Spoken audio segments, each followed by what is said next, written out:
Sir झुकाने की फुर्सत नहीं है, यहाँ दम दम में होती है पूजा। सर झुकाने की फुर्सत नहीं है, ये तो प्रेम की बात है बूझो।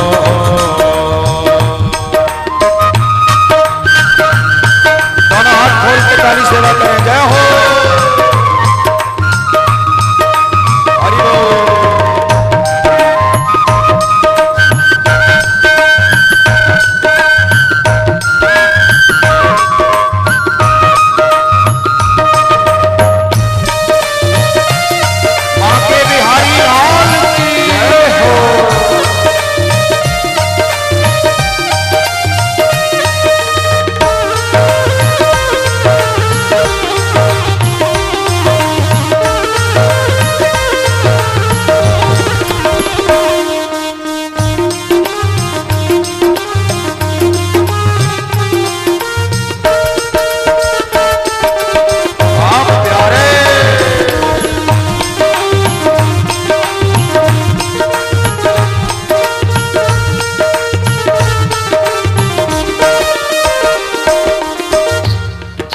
असल में है मस्ती में डूबे, उन्हें क्या परवाह जिंदगी की। जो असल में है मस्ती में डूबे, उन्हें क्या परवाह जिंदगी की। देखिए, अगर आपको पीना है तो भगवान के नाम की मस्ती पियो। किसी ने कहा कि जाम पर जाम पीने से क्या फायदा है। वो जाम दुनिया वाला है, बड़ी बड़ी बोतल। जाम पर जाम पीने से क्या फायदा, रात गुजरी उतर जाएगी। पीले हरि नाम का तो प्याला, जिंदगी तेरी सुधर जाएगी।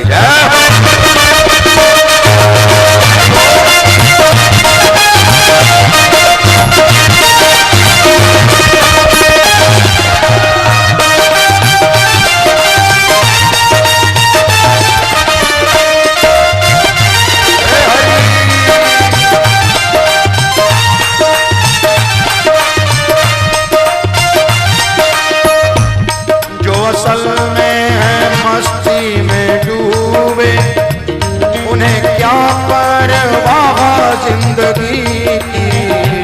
जो असल में है मस्ती में डूबे, उन्हें क्या परवाह जिंदगी की। जो उतरती है चढ़ती है मस्ती, जो उतरती है चढ़ती है मस्ती, वो हकीकत में मस्ती नहीं है। उतरती है चढ़ती है ताली बजाते हुए, वो हकीकत में मस्ती नहीं है। ये तो प्रेम की बात है बूझो।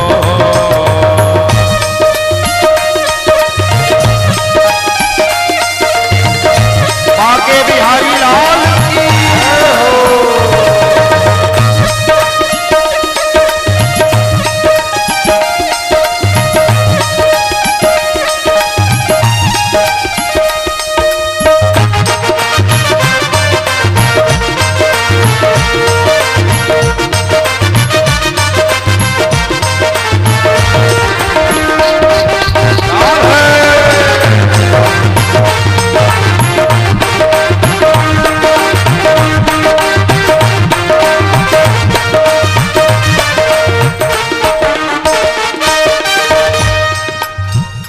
जिनकी नजरों में है श्याम प्यारे, वो तो रहते हैं जग से नियारे। जिनकी नजरों में है श्याम प्यारे, गाइए भाव से। वो रहते हैं जग से निराले।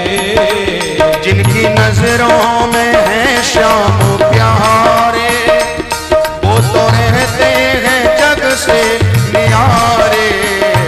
जिनकी नजरों में श्याम प्यारे,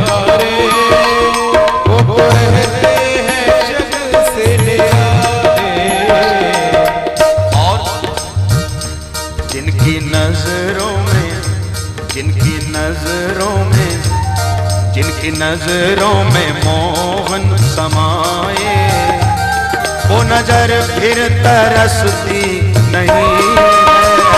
जिनकी नजरों में मोहन समाए, वो नजर फिर तरसती नहीं है। ये तो प्रेम की बात है ऊधो, बंदगी तेरे बस की नहीं है। ये तो प्रेम की बात है बंदगी तेरे बस की नहीं है। यहाँ सर देके होते हैं सौदे, यहाँ सर देके होते हैं सौदे, आस की इतनी सस्ती नहीं है। यहाँ सर देके होते हैं सौदे, आस की इतनी सस्ती नहीं है। बंदगी तेरे बस की नहीं है, बंदगी तेरे बस की नहीं है। बंदगी तेरे बस की नहीं है, बंदगी तेरे बस की नहीं है। बंदगी तेरे बस की नहीं है, बंदगी तेरे बस की नहीं है। बंदगी तेरे बस की नहीं है। बंदगी तेरे बस की नहीं है।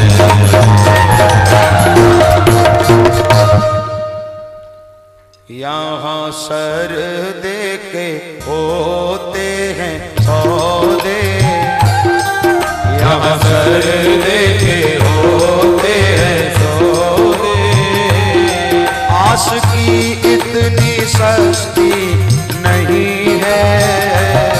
यहाँ सर देके होते हैं सौदे, आस की इतनी सस्ती नहीं है। तो प्यारे उद्धव जी के ज्ञान का गुमान गोपियों के पवित्र सानिध्य से हुआ, और उद्धव जी महाराज कि ऊधो सूधो है चलो, सुन गोपिन के बोल, ज्ञान बजाई डुमडुमी, और प्रेम बजायो ढोल।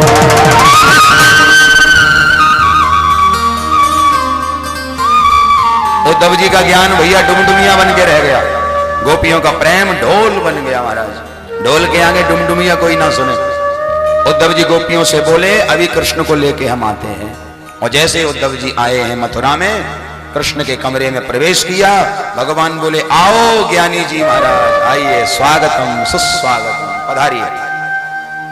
अब उद्धव को ज्ञानी कहा तो उद्धव जी ने कहा भगवान से, कृष्ण जले पर नमक मत छिड़को, बोलो राधे राधे। हाँ? जले पर नमक ना छिड़के तो अच्छा है, तुम बहुत निष्ठुर हो, देखो तुम्हारे वियोग में सबकी क्या दशा हो रही है। भगवान बोले ओहो अब उनकी तरफदारी कर रहे हो, जरा आंखें बंद करो। उद्धव ने आंखें बंद की, बोले आंखें खोलो। और जैसे ही आंखों को खोल के उद्धव ने देखा तो भगवान के बगल में राधा रानी बैठी हैं, और राधा रानी के बगल में समस्त गोपियां खड़ी हैं। बोलिए जुगल सरकार की जय हो।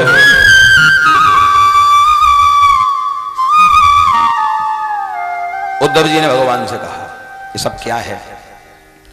भगवान बोले तुम ज्ञानी तो थे पर प्रेमी नहीं थे, तुम्हारे अंदर भक्ति नहीं थी, और बगैर भक्ति का जो ज्ञान है वो कुपुत्र माना जाता है, और बगैर ज्ञान के जो भक्ति है वो बांझ मानी जाती है। भैया ज्ञान है तो भक्ति भी हो, और भक्ति है तो ज्ञान भी हो। संपूर्ण ज्ञानी उद्धव जी बन गए, और ज्ञान संपूर्ण ही होना चाहिए, अल्प ज्ञान पतन की ओर ले जाता है।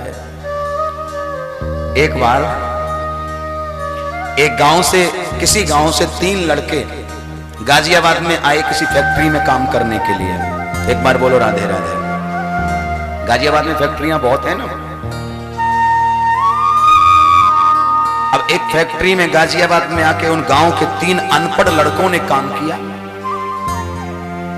1 साल रहे, और 1 साल में इन अनपढ़ तीनों लड़कों ने अंग्रेजी के 3 शब्द रट लिए। 3 याद हुए बस 1 साल में। पहला यस, दूसरा VR3, तीसरा डोंट वेरी, बोलो राधे राधे। 3। लेकिन रट तो लिए पर इसका मतलब नहीं जानते थे। सुन सुन के थोड़ा सा हो जाता है कभी, जैसे हम लोग हैं तो सुन सुन के याद करते हैं, बोलो राधे राधे।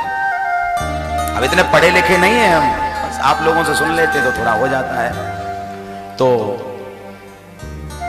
अब ये तीनों लड़के अपने गांव में 1 साल के बाद पहुंचे। अब गांव में पहले अनपढ़ लोग ज्यादा हुआ करते थे, तो सब भैया पहुंच गए तीनों। और जब तीनों पहुंचे तो देख लेते कि गांव वाले जहां ज्यादा संख्या में बैठे होते हैं वहीं पहुंच जा में तीनों। और तीनों महाराज पहुंच के आपस में बात करते हैं, यस। दूसरा बोलता वी आर 3, तीसरा बोलता डोंट वेरी। गांव वालों ने सोचा, वाह, गाजियाबाद गए तो गए, अंग्रेजी पढ़ के आए, अंग्रेजी सीख के आए, अब तो हमारे गांव का भला हो ही जाएगा, कल्याण हो जाएगा। अब 4 से 10 दिन तक तो साहब ये नाटक चलता रहा। एक दिन गांव में हो गई चोरी। गांव के लोगों ने थाने में रिपोर्ट लिखवाई महाराज। इंस्पेक्टर साहब इंक्वायरी करने के लिए आए, एक चेयर पे बैठ गए, गांव वाले सामने हैं और इंस्पेक्टर साहब ने इंक्वायरी चालू की। गांव वालों से पूछा, हाँ भैया कौन जवाब देगा मेरी बात का? गांव वाले बोले, सरकार हम लोग तो अनपढ़ हैं, हमारे गांव में केवल 3 लड़के ऐसे हैं जो अंग्रेजी भी जानते हैं और पढ़े लिखे भी हैं, 1 साल से गाजियाबाद में रह रहे हैं, काम कर रहे हैं महाराज। अच्छा तो एक काम करो, उनको बुलाओ, वो हमारी बात का जवाब देंगे। तीनों आ गए सामने, तीनों सामने खड़े हैं। पहले वाले से क्वेश्चन किया, हाँ जी चोरी तुमने की? बोला यस। दूसरे वाले से, हेलो कितने थे तुम लोग? बोले वी आर 3। तीसरे से, तुम्हें मालूम है सजा क्या मिलेगी? बोले डोंट वरी, बोलो राधे राधे। अल्प ज्ञान पतन की ओर ले जाता है, पर हम सच्चे ज्ञानी बने तो भगवान ने कृपा की है।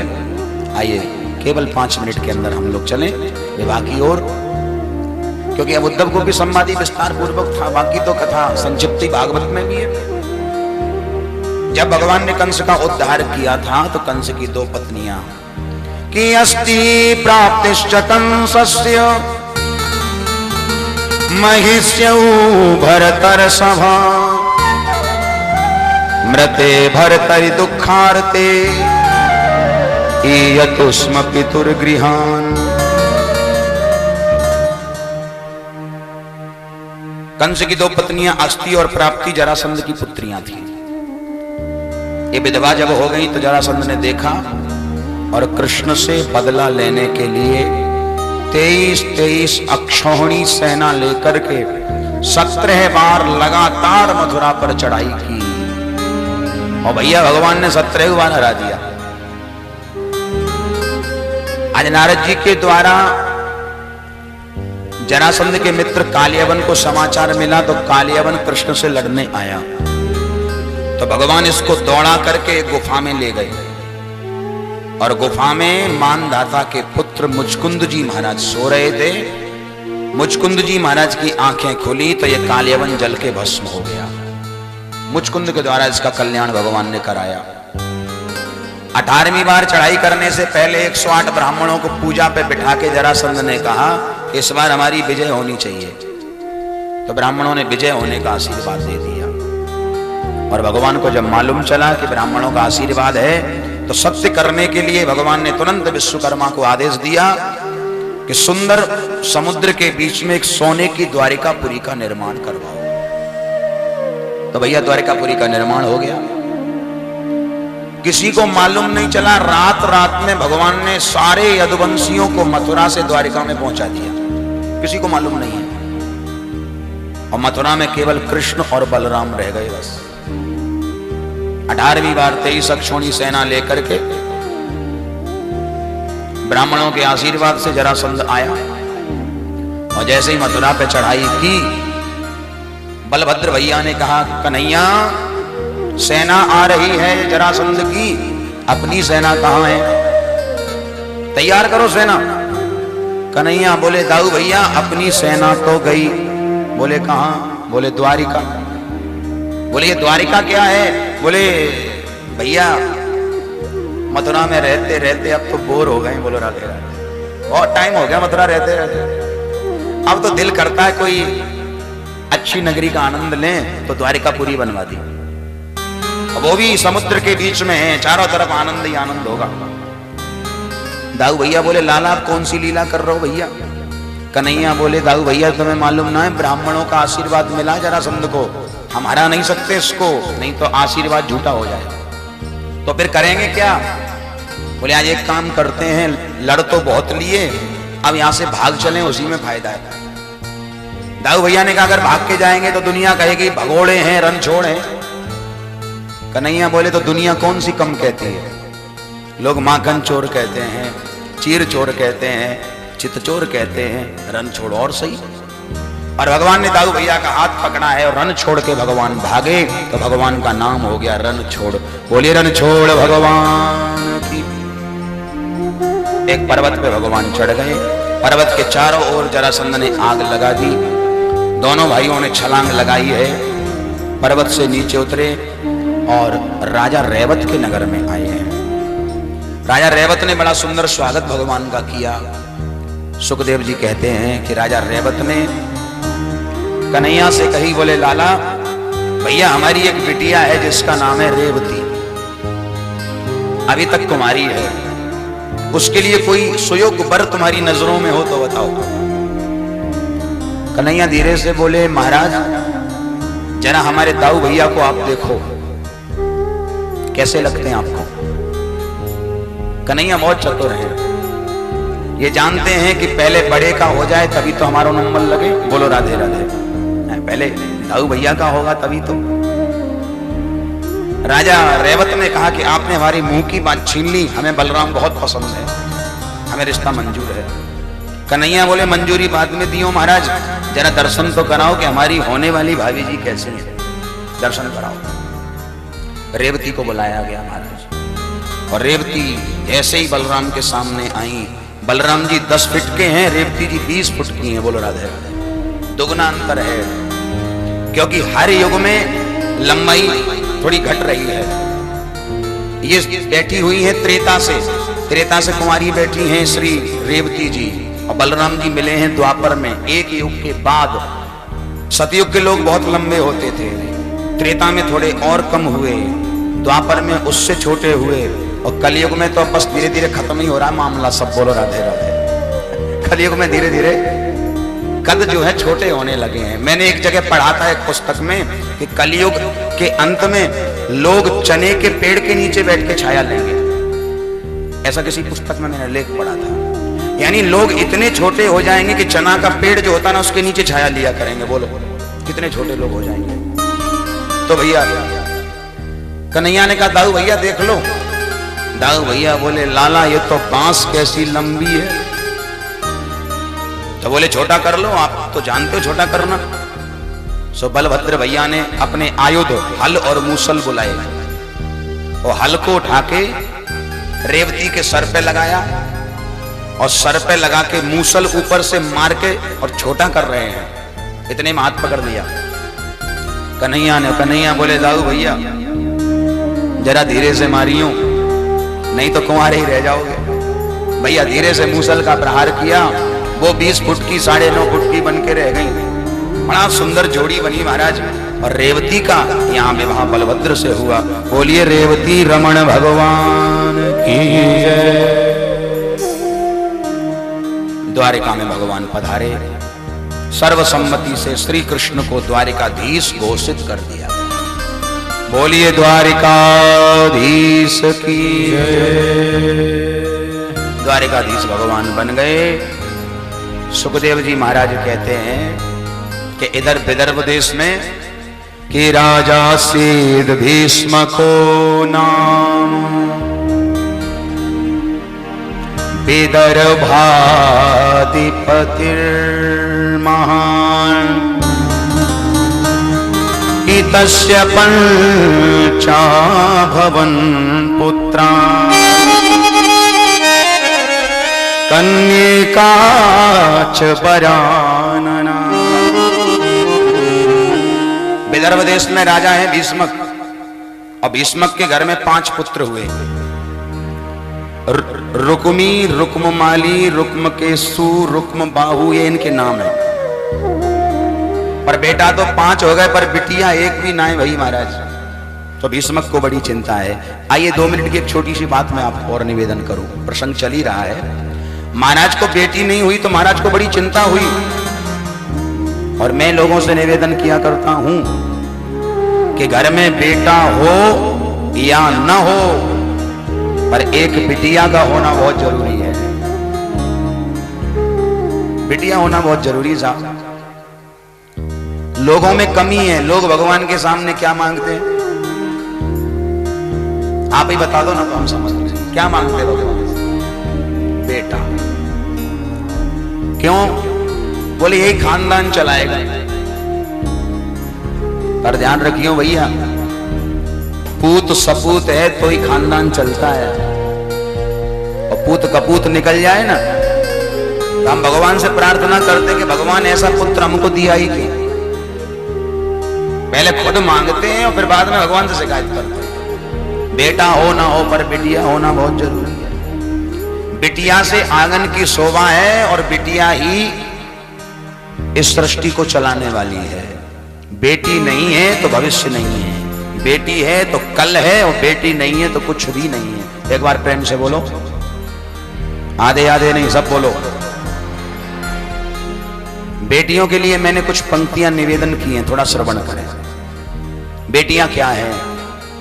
आंसू की एक बूंद सी होती हैं बेटियां, आंसू की एक बूंद सी होती हैं बेटियां, कष्ट मां बाप को हो तो रोती हैं बेटियां।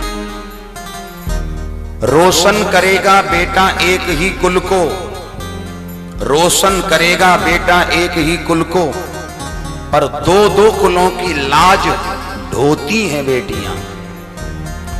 कोई नहीं है एक दूजे से कम दोस्तों, कोई नहीं है एक दूजे से कम दोस्तों, हीरा अगर है बेटा तो मोती है बेटियां। बोलो राधे राधे। और बेटियों की सबसे बड़ी भावना देखिए, कांटों की राह खुद चलती रहेंगी। ससुराल पहुंचने के बाद कितना भी कष्ट मिले, लेकिन अपने माँ बाप को नहीं बताती, उन्हें कष्ट होगा। कांटों की राह खुद चलती रहेंगी, पर औरों के लिए फूल बोती हैं बेटियां। बोलो राधे। ये बेटियों का स्वभाव है, इसलिए बेटी होना बहुत जरूरी। महाराज के मन में आया, सरोवर में स्नान कर रहे थे, कमल के फूल पर एक कन्या को देखा, उसको घर उठा लाए और उसका नाम रख दिया रुक्मणी। बोलिए रुक्मणी महारानी की जय। रुक्मणी जी जवान हुई, बचपन से कृष्ण कथा सुनती हैं, कृष्ण चर्चा सुनती हैं। जवान जब हुई हैं तो मन ही मन कृष्ण को प्रेम करने लगे। रुक्मणी के भाई रुक्मी ने अपनी बहन रुक्मणी का संबंध शिशुपाल के संग में कर दिया। बारात आने की तैयारी होने लगी महाराज। तो रुक्मणी ने अपनी भाभी से कहा, बोले भाभी माँ, मैं तो द्वारिकाधीश श्री कृष्ण से प्रेम करती हूं, पर मेरा संबंध भैया ने करा दिया शिशुपाल के संग में। तो रुक्मणी की भाभी ने कहा, एक काम करो, तुम कृष्ण के लिए तुरंत एक पत्र लिखो। रुक्मणी ने बड़ा सुंदर एक पत्र लिखा, और उस पत्र में कोई फालतू बात नहीं है दुनिया की। बोलो राधे राधे। पत्र में 7 श्लोक लिखे हैं, मन के भाव लिखे हैं। पंडित जी को पत्र दिया, बोले महाराज ये आप द्वारिकाधीश के पास पहुंचाएं। पंडित जी पत्र लेके चले हैं, और इधर द्वारिकाधीश भगवान राज सिंहासन पे बैठे हैं। और मालूम, बैठे बैठे सोच रहे हैं कि दाऊ भैया का विवाह तो हो गया, अब नंबर मेरा है। फिर सोचते हैं कि नंबर लगे कैसे? नंबर तो उसका लगता है जिसके घर कोई रिश्ता आए, और भैया रिश्ता तो उसके घर आता है जिसका रिकॉर्ड बढ़िया हो। बोलो राधे राधे। रिकॉर्ड अच्छा हो। अब जब भी कोई रिश्ता आता है ना, तो जब लोग हमारा पिछला रिकॉर्ड चेक करते हैं, तो माखन चोर, चीर चोर, चित चोर, एक नया नाम और मिल गया, रन छोड़। बोलो राधे राधे।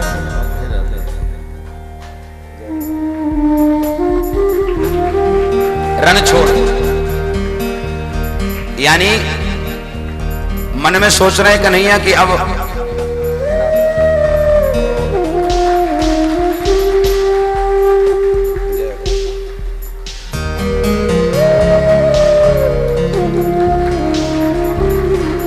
मैंने आपको कहा था ना दोपहर में कि लड़के वाले हम हैं और नागपाल परिवार और ये लड़की वाले हैं और आप सब लड़की वाले हो, ठीक है ना। अभी देखते हैं थोड़ी देर में मस्ती। बोलो राधे राधे। बस 2 मिनट रुकिए फिर देखते हैं आनंद कि लड़की वालों में कितना जोश है। तो भैया इतने में पंडित जी पत्र लेके आए। भगवान ने पत्र पढ़ा, बड़े सुंदर भाव। पत्र पढ़ के पंडित जी के संग भगवान चले हैं और आके भगवान ने देखा दरवाजे पे खड़े हुए हैं श्री बलराम भैया। बलराम भैया को जैसे ही देखा घोड़ों की लगाम हाथ से छूट गई, क्योंकि बलराम भैया के आगे संकोच करते हैं। बलराम भैया ने पूछा कहां जा रहे हो? अब कन्हैया ये कैसे कहें कि विवाह करने जा रहे हैं, क्योंकि भैया पुराने जमाने में लोगों को बड़ी शर्म आती थी विवाह के नाम पे। आजकल तो बेच खाई शर्म। बोलो राधे राधे। है ही ना है भैया, बिल्कुल शर्म। अब जब भी कोई बात होती ना, लड़के के सामने कोई प्रस्ताव रखो कि बेटा विवाह शादी, तो लड़के की एक ही डिमांड कि लड़की देखेंगे। बताओ, अपनी शकल आईने में ढंग से नहीं देखी कि हम कितने सुंदर हैं, पर लड़की सुंदर हो, पढ़ी लिखी हो, ग्रेजुएट हो, पता नहीं क्या क्या ढूंढते हैं लड़की में। बोलो राधे राधे। और भैया लड़की देखने जब जानेंगे ना तो जेब में इंची टेप डाल के ले जाते हैं। मैं 6 फुट का हूं तो 6.25 की तो कम से कम होनी चाहिए। बोलो राधे। हाँ, ये बहुत आजकल देखने को मिलता है। अब लड़की वाले के घर गए, खूब खाया पिया, बेचारे का खर्च करवाया, बाद में फोन कर दिया लड़की पसंद नहीं है। बोलो राधे। हो गया। राम राम राम। इसलिए संबंध बिगड़ रहे हैं महाराज। और देखो कन्हैया कहते हैं दाऊ भैया से, दाऊ भैया हम कुंडनपुर जा रहे हैं। दाऊ भैया को मालूम है वहां स्वयंवर है और कन्हैया आज पधारे हैं। कात्यायनी मैया के मंदिर पर रथ को रोका। पंडित जी ने रुक्मणी को समाचार दे दिया कि द्वारिकाधीश आ चुके हैं। रुक्मणी जी सखियों के संग में कात्यायनी का पूजन करने चली हैं। 1000 सखियां संग में चल रही हैं और 10,000 सैनिक सुरक्षा में लगा दिए रुक्मणी के भाई ने कि सुरक्षा रखना मेरी बहन की, कोई खतरा हो सकता है। अब रुक्मणी ने कात्यायनी का पूजन किया, सैनिक खड़े हैं हथियार लेके, और थोड़ी देर में कात्यायनी की मूर्ति के पीछे से भगवान द्वारिकाधीश निकल के सामने आ गए। जैसे ही भगवान सामने आए, बोलिए द्वारिकाधीश की। सैनिकों ने निकाली तलवार और भगवान को मारने के लिए दौड़े, लेकिन भगवान आज लड़े नहीं। भगवान तो हंस पड़े, क्योंकि भगवान का सबसे खतरनाक हथियार हंसी है और यहाँ की हंसी में ही दुनिया फंसी है। ऐसा हंसे महाराज, ऐसा हंसे कि सैनिक महाराज मोहित हो गए, मारना तो भूल गए। एक बोला ओहो हंसता कितना बढ़िया है, दूसरा बोला हंसी क्या देखते हो, मोर मुकुट देखो कितना प्यारा लग रहा है। एक बोला मोर मुकुट क्या देखते हो, पीतांबर कितना सुंदर है। सब भगवान की शोभा को देख रहे हैं, पर ये कोई नहीं देख रहा कि श्रीमान जी कर क्या रहे हैं। बोलो राधे राधे। भगवान ने धीरे से हाथ बढ़ाया, रुक्मणी का हाथ अपने हाथ में लिया, रथ में बिठाया और रथ में बिठा के 1 2 3 हो गए। हल्ला मच गया, ले गया, पकड़ो पकड़ो, दौड़ो दौड़ो। रुक्मणी के भाई रुक्मी ने जब सुना तो दौड़ता हुआ आया, सैनिकों से कहा क्यों चिल्ला रहे हो? ले गया, क्या ले गया?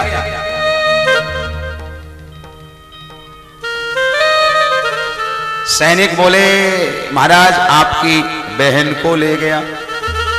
कौन ले गया? बोले वो द्वारिकाधीश ले गया।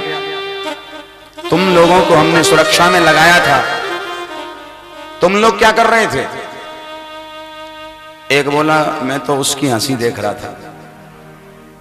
एक बोला जी मैं तो मोर मुकुट देख रहा था। एक बोला सरकार मैं तो उसका पीताम्बर देख रहा था। चौथा बोला बुरा न मानो तो कहूं। हाँ बोलो। बोले मैंने देख तो लिया था, आपकी बहन को ले जा रहा है। तो बोले छुड़ाया क्यों नहीं? बोले छुड़ाया इसलिए नहीं, मैंने सोचा ये जोड़ी बहुत अच्छी लग रही है तो जाने दो। बोलो राधे राधे। इसलिए हमने जाने दिया। तो भगवान रुक्मणी को लेके आए हैं। नाना प्रकार की आगे बातें हुई। एक निवेदन कर दूं आपसे, अभी हम रुक्मणी मंगल मनाएंगे, केवल 2 मिनट चर्चा सुन लें। कल कथा का विश्राम दिवस है। देखा 6 दिन कितनी जल्दी निकल गए। हाँ? हमारे नागपाल जी, योगेश जी, उनके परिवार वाले सब हमसे कह रहे थे, बोले महाराज जी अभी से कुछ हो रहा है। मैंने कहा क्या हो रहा है? बोले ऐसा लग रहा है कि ये दिन तो इतनी जल्दी निकल गए, अब 7 दिन के बाद क्या होगा? अभी तो घर में इतनी रौनक है, मेला सा लगा है, अब क्या होगा 7 दिन के बाद? योगेश जी की जो मैसेज है वो हमसे बोली महाराज जी ना हो तो इस कथा के बाद दूसरी दोबारा चालू कर दो। बोलो राधे राधे। बड़ा सुंदर भाव है इनका। लेकिन चलो ठीक है, ठाकुर जी ने 7 दिन बनाए, उसका ही आनंद लेना है। ज्यादा चर्चा ना करते हुए, कल 7वां दिन है, विश्राम दिवस है। जो लोग 6 दिन कथा नहीं सुन पाए हैं उनको भी कल लेके आना, और जब भागवत का सार सुनेंगे तो 7वें दिन का पुण्य फल उनको मिलेगा। तो कल सबको लेके आना। कल की कथा में भगवान के अन्य विवाहों की चर्चा, जरासंध का उद्धार, राजसु यज्ञ की कथा और सुदामा चरित्र।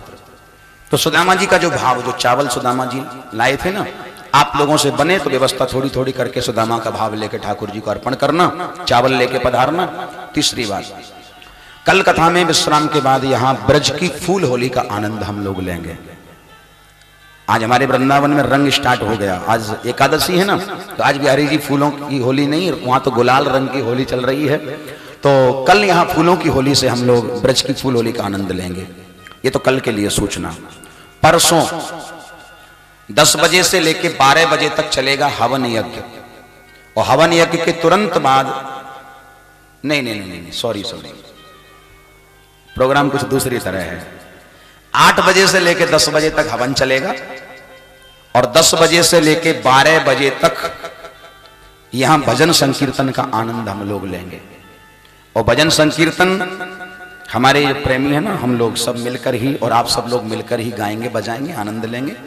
तो परसों ये कार्यक्रम रहेगा सुबह 10 बजे से 12 बजे तक इसी हॉल के प्रांगण में, इसी बैंक्वेट हॉल में 10 से 12 बजे तक कीर्तन का आनंद आप लोग लेंगे। और ठीक 12 बजे यहाँ लंगर चालू हो जाएगा, भंडारा प्रारंभ हो जाएगा। तो 8 से 10 बजे तक हवन, और 10 से 12 तक ठाकुर जी का नाम संकीर्तन, भजन, और इसके बाद फिर प्रसाद, लंगर, भंडारा। तो ये तो सूचना परसों की है। कल फूल होली का आनंद लेंगे, सुदामा चरित्र होगा, इत्यादि सुंदर सुंदर कथाएं। अब आइए हम आ जाएं रुक्मणी मंगल की ओर। तो अभी हमारे ठाकुर जी आएंगे, सुंदर यहाँ बरमाला कार्यक्रम होगा। और आज सब लोग ठाकुर जी का पूजन करना, सबको पूजन करना, सबको मैं समय दूंगा, क्योंकि आज विवाह है। सभी लोग नाचना, गाना, आनंद मनाना। और एक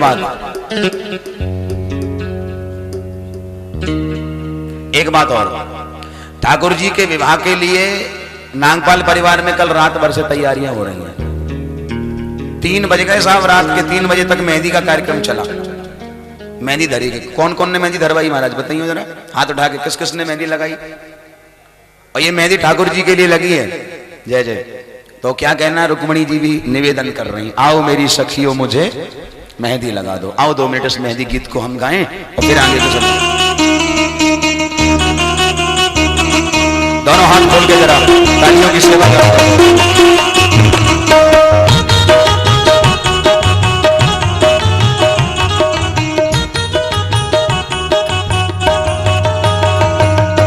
आओ मेरी सखियों मुझे मेहंदी लगा दो, आओ मेरी सखियां मुझे मेहंदी लगा दो, मेहंदी लगा दो मुझे ऐसी सजा दो, मेहंदी लगा दो मुझे ऐसी सजा दो, मुझे श्याम सुंदर की दो